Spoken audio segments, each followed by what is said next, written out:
ప్రభువైన యేసుక్రీస్తు వారి పేరిట వీడియో చూస్తున్న మీ అందరికీ వందనాలండి. ఈ వీడియో ద్వారా మేము ముందుకు రావడానికి కారణము, ప్రపంచంలో మనుషుడు కష్టపడి అన్నీ సంపాదించుకుంటాడు. అన్నీ అంటే అన్నీ కాకపోయినా అన్నిటిలో కొన్ని అవసరమైనవన్నీ సంపాదించుకుంటాడు. అయితే కష్టపడుకోకుండా వచ్చేది ఒకటి ఉంది, అందరికీ వస్తుంది. అది దానికోసం ఎలాంటి పని చేయవలసిన పని లేదు, కష్టపడవలసిన పని లేదు. కష్టపడకుండా వచ్చేది ఏదైనా ఉందంటే అది మరణం. ఏదంట? మరణం. అయితే ఆ మరణం ఏం చేస్తుందంటే బంధాలను, బంధుత్వాలను తెంచేస్తుంది. మనిషి చనిపోతే రోజు రోజుకి అతని జ్ఞాపకాలు మర్చిపోతారు. నెలలు గడిచే కొంది, సంవత్సరాలు గడిచే కొంది అతని జ్ఞాపకాలు అనేవి పూర్తిగా కనుమరుగైపోతాయి. కాబట్టి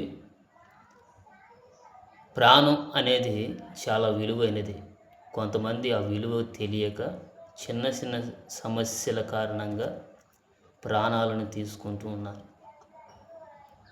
ప్రపంచంలో మనం దేన్నైనా సంపాదించుకోగలం, ఆలస్యమైన కానీ మరణం అనేది ఒకటి ఉన్నది.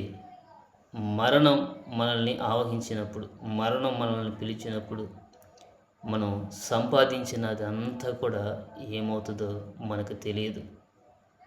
కాబట్టి బైబిల్ చెప్తున్నది, ఒంటరిగా వచ్చావు కానీ నీ వెళ్ళేటప్పుడు నీ క్రియలు నీ వెంట వస్తాయి. ప్రకటన గ్రంథంలో మనం చూస్తాం కదా, 13-14లో మనం చేసే క్రియలు మనతో వస్తాయి, అవి మాత్రమే. అయితే నేను ఒక మాట చెప్తాను, భూమి మీద మనం బ్రతికుండగా భూ సంబంధమైన వాటిని ఏటిని సంపాదించకపోయినా మంచి సాక్ష్యాన్ని మాత్రం సంపాదించుకుందాం. ఏమంటారు?